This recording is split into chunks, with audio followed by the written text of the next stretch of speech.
Hébreux chapitre 12, verset 18 jusqu'au verset 24. La parole de Dieu dit: vous ne vous êtes pas approchés d'une montagne qu'on pouvait toucher et qui était embrasée par le feu, ni de la nuée, ni des ténèbres, ni de la tempête, ni du retentissement de la trompette, ni du bruit des paroles, tels que ceux qui l'entendirent demandèrent qu'il ne leur en fût adressé aucune de plus, car ils ne supportaient pas cette déclaration. Si même une bête touche la montagne, elle sera lapidée ou percée d'un dard. Et ces spectacles étaient si terribles que Moïse dit: je suis épouvanté et tout tremblant.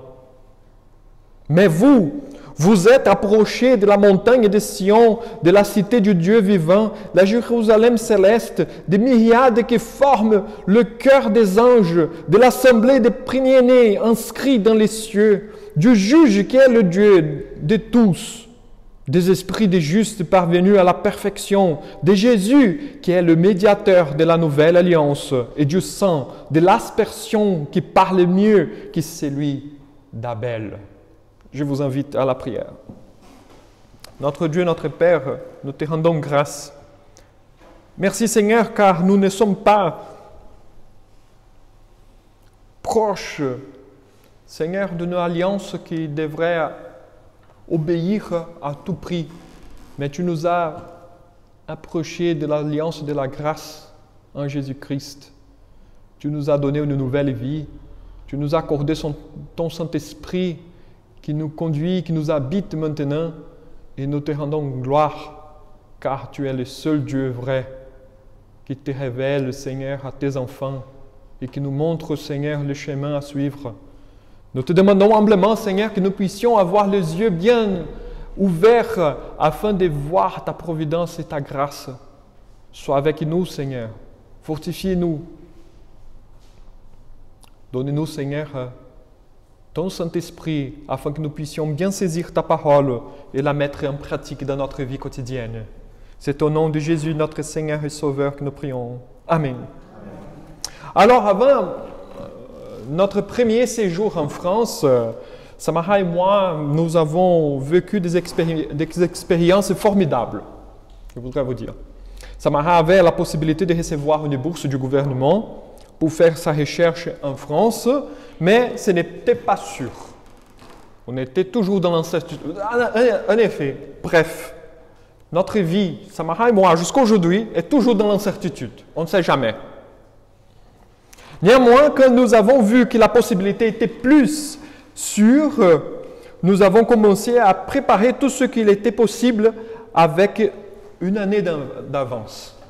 Parce qu'il y avait pas mal de démarches à faire, donc on a entamé tout le processus une année d'avance pour venir ici à la première fois. Il y avait la demande de sortie auprès du Mont-Synode, je ne pouvais pas sortir comme ça. Aujourd'hui, j'achète le billet et je pars. Il faut que mon synode approuve mon départ, ce n'est pas comme ça. Il fallait leurs accords, c'est comme ça que ça marche. Renoncer aux invitations pour devenir pasteur à certaines églises, surtout à São Paulo. Donc, j'ai dû dire non à plusieurs églises. Préparer toute la documentation du visa qui, jusqu'à la dernière minute, n'était pas accordée parce que les consulats français à São Paulo, ils font du terrorisme avec toi. C'est toujours la même chose. Toutes les fois que je suis allé là-bas, il y avait toujours un papier qui manquait et il disait « Je ne pense pas que tu auras le visa ». C'était comme ça. Est-ce que tu as un deuxième plan, faire quelque autre chose si tu n'arrives pas à avoir de visa? Il disait des choses comme ça. Alors, ensuite, acheter les billets d'avion sans être sûr que le visa sera accordé. Donc, donner un peu d'argent pour les entreprises justement sans savoir, sans être sûr. Chercher un appartement avant d'arriver parce que les consulats nous demandent une habitation.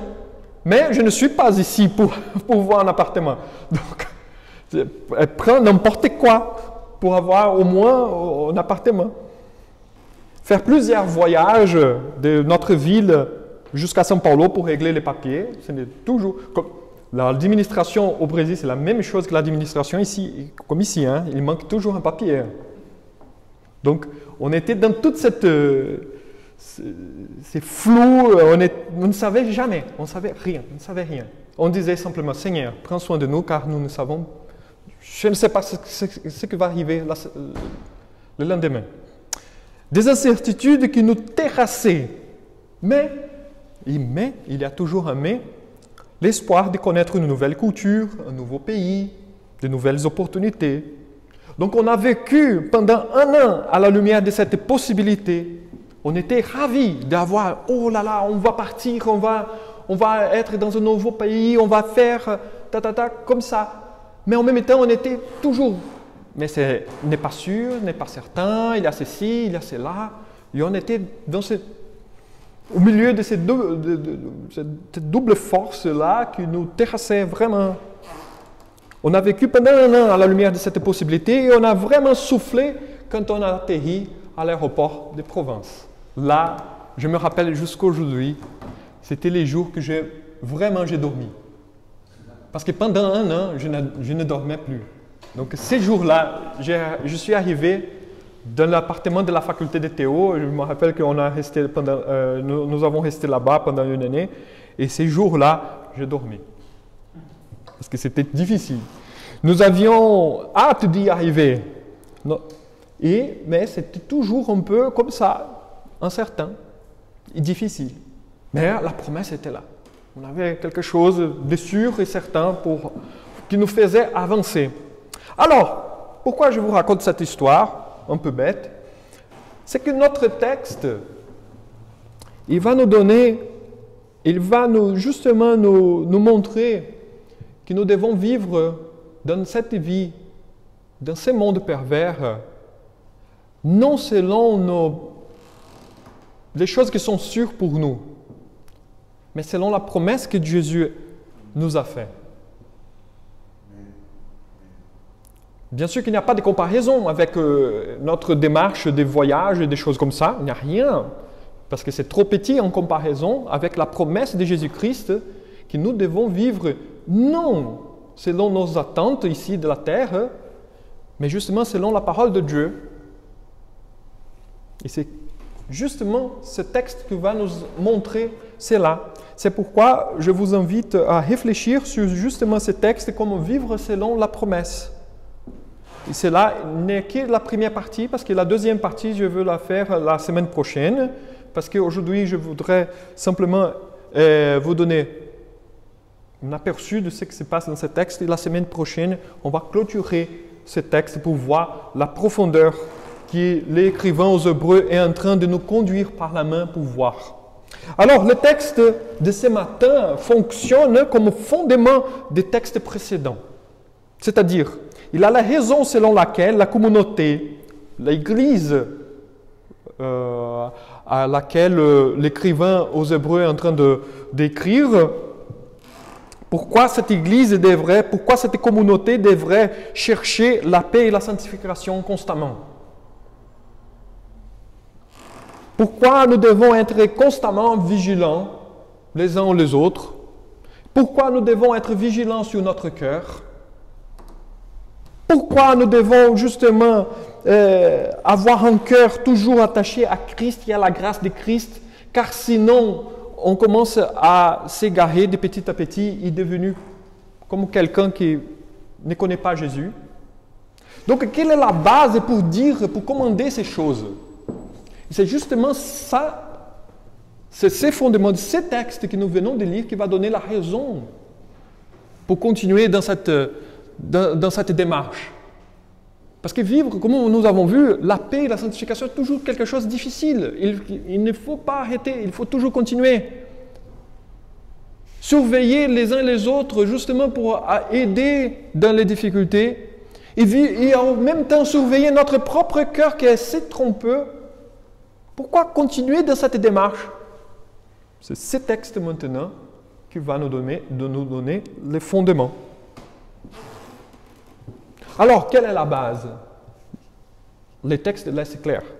L'alliance est la base de la persévérance car nous sommes déchargés de l'obligation d'une obéissance que nous ne sommes jamais capables d'accomplir.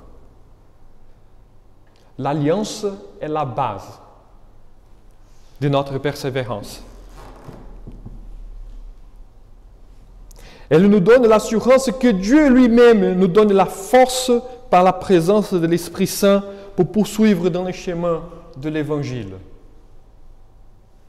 Dieu, il nous a fait une alliance et il va tenir cette alliance jusqu'à la fin.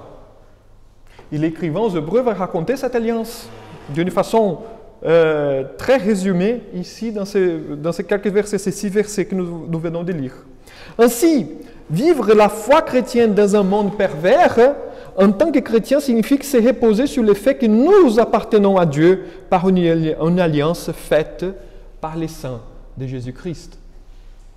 Qu'est-ce que ça veut dire? Ne dépend pas de nous, dépend de Christ uniquement. Le salut, notre vie sauvée, notre relation avec Dieu ne dépend de nos efforts, mais dépend uniquement, exclusivement des efforts de Jésus-Christ. C'est pourquoi, malgré les états de nos esprits, de nos humeurs peuvent balancer d'un côté de l'autre, Jésus-Christ demeure le même tout le temps. Et c'est lui le gage de cette alliance. Ce n'était pas comme ça pendant l'époque d'Israël. Ce n'était pas comme ça. Il devrait obéir à tout prix. À tout prix. Nous devons obéir aussi aujourd'hui. Mais nous ne faisons pas cela pour être sauvés. Mais nous faisons cela puisque nous sommes déjà sauvés. Dieu nous accorde dans le cadre de l'Alliance justement son Saint-Esprit pour que l'on arrive à marcher toujours dans le bon sens, à savoir rendre culte à Dieu seul. Comme je vous avais dit dans le deuxième commandement, la chose la plus facile du monde, c'est vraiment avoir d'autres dieux. Ce n'est pas au hasard quand on lit, par exemple, dans l'Ancien Testament, on pense que le peuple d'Israël sont des débiles. Parce que tous les temps, ils sont en train de pécher justement à cause de cela. Mais c'est parce qu'ils n'avaient pas l'Esprit Saint comme nous avons aujourd'hui. Aujourd'hui, Dieu nous habite. Nous sommes devenus les temples de l'Esprit Saint. L'Esprit Saint nous habite et nous donne la force justement pour qu'on puisse marcher. Et cette démarche, ce n'est pas une démarche parce qu'on est bien, on fait ceci, on fait cela. Non, cette démarche, c'est parce que nous rendons culte à Dieu seulement. Nous ne rendons pas culte à d'autres dieux, mais à ce Dieu. Nous servons Jésus-Christ, le Seigneur et Sauveur, non d'autres dieux. Alors, comment ça fonctionne? Comment l'écrivain aux Hébreux, il arrive à cette constatation? Alors, d'abord, je voudrais vous inviter à réfléchir sur 2 thèmes qu'il va présenter dans ces 6 versets que nous venons de lire. D'abord, Dieu se révèle. Deuxièmement, Dieu est saint et inaccessible. C'est un peu compliqué de parler comme ça de Dieu, mais voilà ce que l'écrivain aux Hébreux est en train de souligner. D'abord, Dieu se révèle. D'une façon très rhétorique, je ne sais pas si vous avez bien remarqué les textes, d'une façon rhétorique, l'auteur aux Hébreux, il fait un contraste entre 2 alliances pour montrer à ses lecteurs où ils se trouvent dans les plans divins et comment ils sont bénis aujourd'hui par rapport au passé. Si vous avez bien remarqué, il fait, l'Ancien Testament était comme ça, dans le Nouveau Testament c'est comme ça. Dans l'Ancienne Alliance, il y avait des bruits, tremblements de terre, c'était le bazar. Mais dans la Nouvelle, c'est différent. Il est différent. Dieu se révèle, en effet. D'abord, il commence pour décrire la célébration de l'Ancienne Alliance faite avec Moïse, qui révèle que Dieu veut former un peuple. C'est pourquoi il compare la Nouvelle Alliance avec la célébration de l'Ancienne Alliance avec Moïse. L'écrivain aux Hébreux il n'est pas fou, il est quelqu'un savant, c'est un savant. Pourquoi il ne compare pas l'alliance de Jésus-Christ, la nouvelle alliance avec l'alliance avec Abraham? Pourquoi il ne compare pas l'alliance, la nouvelle alliance de Jésus-Christ avec l'alliance faite avec Noé ou avec Adam? ou avec David, quelqu'un d'autre. Pourquoi Moïse? Parce que justement, quand l'ancienne alliance a été célébrée par Moïse, c'est fait clair que Dieu veut former un peuple. Et là, une chose très précise que j'aimerais bien vous dire. Alliance est toujours liée avec une chose qui s'appelle révélation. Dieu ne se révèle jamais au dehors de l'alliance.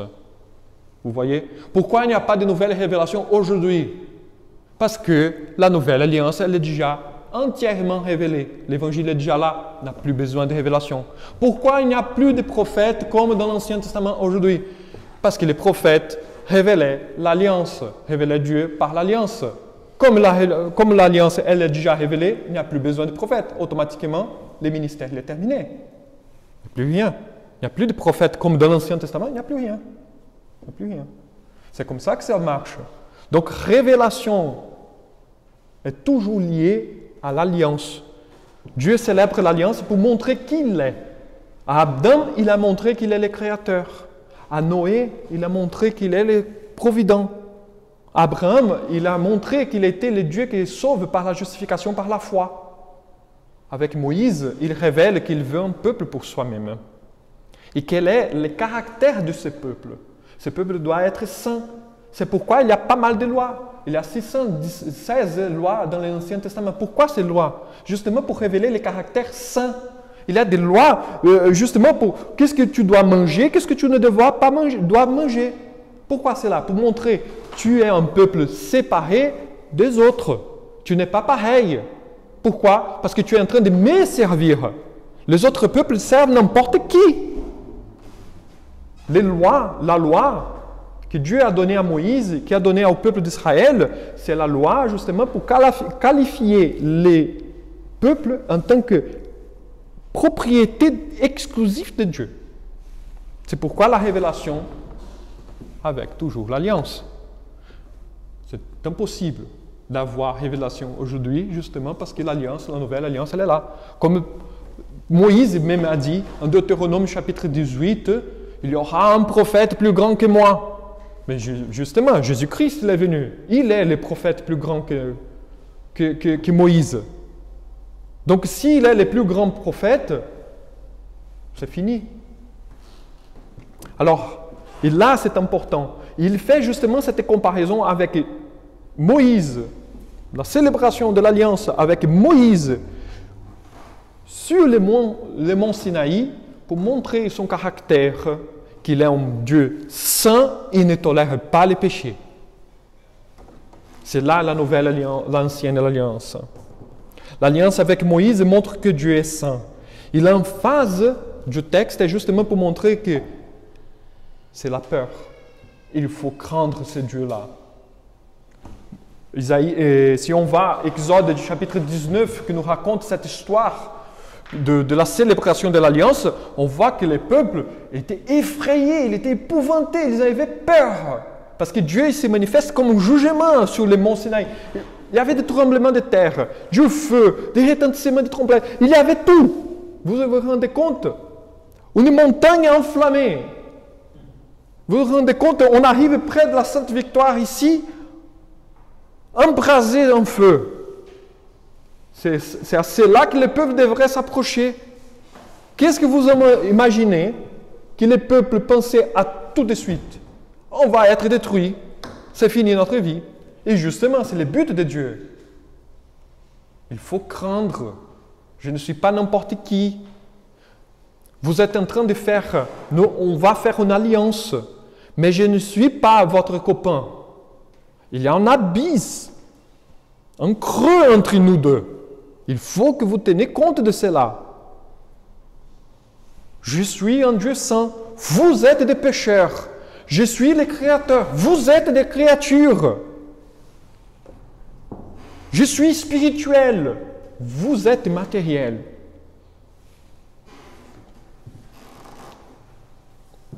Donc c'est à ce niveau que l'écrivain hébreu veut que nous tenions en compte. Il veut dire, voilà, c'est le Dieu qui est en train de se révéler à l'alliance. Et comme je vous ai dit, toujours, la révélation, elle est toujours progressive. Donc Dieu se révèle un tout petit peu à Adam, après tout petit peu à Noé, après tout petit peu plus à Abraham, maintenant à Moïse, à David, à Salomon, jusqu'à Jésus-Christ, qui est le sommet de la révélation. Maintenant que nous sommes dans la Nouvelle Alliance, nous pouvons regarder derrière et voir et comprendre exactement ce que Dieu voulait transmettre au peuple d'Israël à ce moment, au Exode chapitre 19. Il est un Dieu qui est saint, il est un Dieu qui doit être craindre. L'auteur de la lettre aux Hébreux décrit l'expérience des Israélites à travers 7 éléments. C'est intéressant que l'écrivain aux Hébreux, comme un bon juif, il aime bien les chiffres, il est surtout les chiffres 7. Et là, il va faire 7 éléments dans l'ancienne alliance. Je ne veux pas parler de tous ces éléments, car chacun, il y a une signification pour être là. Donc, il parle à travers ces 7 éléments qui se cumulent. Un, il s'ajoute à l'autre pour arriver à un sommet qui est le dernier, qui est le plus important, qui dit, le 7e élément montre l'essentiel de l'alliance, à savoir ni du bruit des paroles. Les Israélites ne pouvaient ni même entendre la parole de Dieu, tellement qu'ils ont été terrifiés. Chaque élément, comme je vous ai dit, est choisi spécifiquement afin de souligner les aspects plus caractéristiques de l'ancienne alliance. Selon cette scène décrite d'une façon tangible, il c'est bien de garder bien ces mots, surtout pour la semaine prochaine. Cette alliance, elle est décrite d'une façon tangible. Les aspects de la manifestation menaçante de la présence divine sont indéniables, afin de laisser clair au peuple d'Israël que Dieu est le vrai Dieu et qu'il est inaccessible. Le peuple d'Israël, devant tout ce spectacle, il ne pouvait dire « Dieu n'existe pas ». Ah non, c'est un Dieu parmi les autres dieux. Devant tout ce spectacle, il devrait faire confiance qu'à Dieu seul. Le peuple devrait avoir la bonne image de Dieu et non une image inventée dans leurs esprits, comme je vous avais dit dans le 2e commandement. Dieu est celui qui est distant de nous. Le peuple d'Israël devait faire confiance à ce Dieu qui se révèle de cette manière, qui se donne à connaître et non aux inventions de leur tête. C'était toujours le problème. Vous vous rappelez de l'épisode du veau d'or? Ils ont créé un Dieu selon leur tête, au lieu de se confier au Dieu que Moïse est en train de révéler. C'est là qu'il étaient les péchés. Et à ce sujet, je rentre maintenant rapidement. Dieu est saint et inaccessible, c'est le 2e point de cette prédication. Cette scène que l'auteur aux Hébreux évoque sert à souligner l'importance de la sainteté divine. L'idée, c'est justement de souligner Dieu est saint. Ne perd pas cela de vos vues. Dieu est saint, toujours saint. Dieu est inaccessible aux êtres humains. Et jusqu'à aujourd'hui, il est inaccessible. Personne n'arrive près de Dieu. Il habite dans une lumière inaccessible, comme dit l'apôtre Paul. Le texte dit, même si une bête touche à cette montagne embrasée, elle sera lapidée. Et tellement Dieu est tellement saint que même si un chien est en train de marcher pendant les moments de la célébration de l'Alliance, il devrait être tué tout de suite. Parce que rien ne peut s'approcher de lui. Il faut un acte de condescendance, et là c'est un mot important, il faut un acte de condescendance de la part de Dieu pour que nous ayons une relation avec lui. Donc, d'une façon, là c'est une question très importante à tenir. L'acte de Dieu s'est manifesté d'une façon terrifiante et menaçante sur le mont Sinaï pour célébrer l'alliance est déjà un acte de condescendance de sa part, de bienveillance vers le peuple pour avoir une alliance. Parce que Dieu est tellement grand, il est tellement puissant, tellement glorieux, que même s'il se manifeste de cette manière menaçante, encore, ça révèle de son amour et de sa grâce, parce qu'il ne devrait pas le faire. Il est tellement... Job, il dit que Dieu, il trouve du défaut dans les ciels. Dieu regarde les anges, ils sont impurs encore pour lui. Vous rendez compte la chose? Dieu est tellement saint que les anges qui sont dans la pureté complète, qui ne pêchent point, sont encore impurs pour ses yeux. C'est justement cela qu'il faut tenir en tête. Dieu est saint. Automatiquement, il est inaccessible. Inaccessible.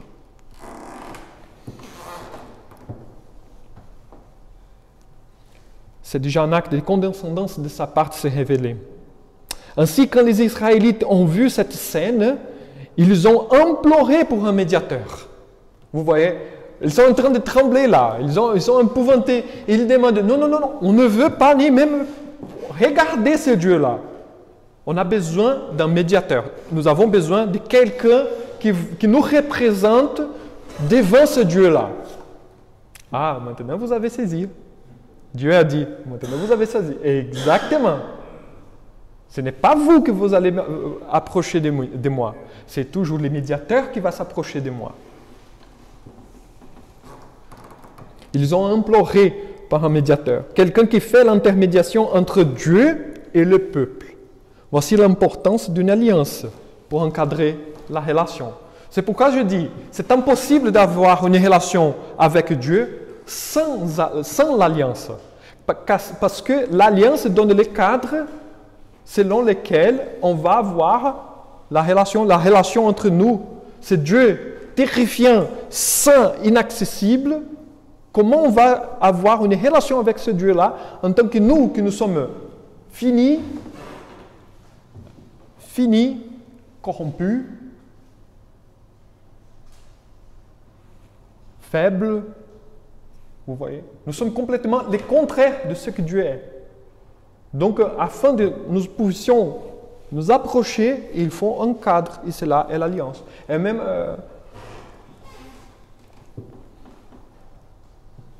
ils demandent, donc les Israélites, ils demandent que Moïse soit le médiateur, car la gloire était épouvantable.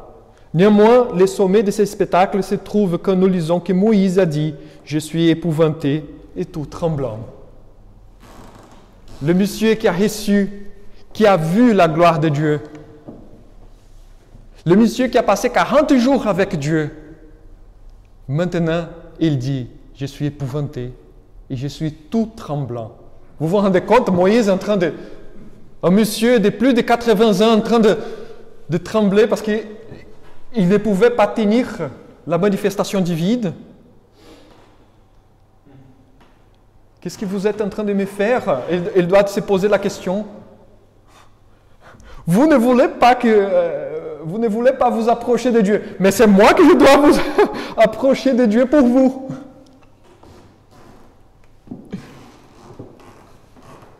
C'est là l'histoire. L'intermédiaire de cette alliance ne peut pas tenir cette gloire que s'elle manifeste. Ni même Moïse peut tenir. Ni même Moïse. Il a peur comme le peuple avait peur aussi. De cette scène, le peuple a appris à vivre en fonction d'une promesse très connue à l'époque. Je mettrai inimité entre toi et la femme, entre ta postérité et sa postérité. Celle-ci t'écrasera la tête et tu lui blesseras le talon. Genèse chapitre 3, verset 15. Il y aura un enfant, peuple d'Israël. Un enfant qui ne sera pas comme Moïse, qui est plus grand que Moïse. Maintenant que cet enfant n'est pas encore né, vous devez vivre selon la promesse, selon cette promesse. Un jour, dans mon plan, selon mon plan, il va naître. Mais pendant ce temps qu'il n'est pas né encore, gardez et vivez selon la promesse. N'oubliez jamais ces versets, peuple d'Israël. Jamais, jamais, jamais. Les Israélites devaient comprendre clairement à partir de tous ces spectacles que d'abord, il ne faut pas jouer avec Dieu. Dieu est sérieux. Car ceux qui méprisent la sainteté divine tombent entre les mains du Tout-Puissant.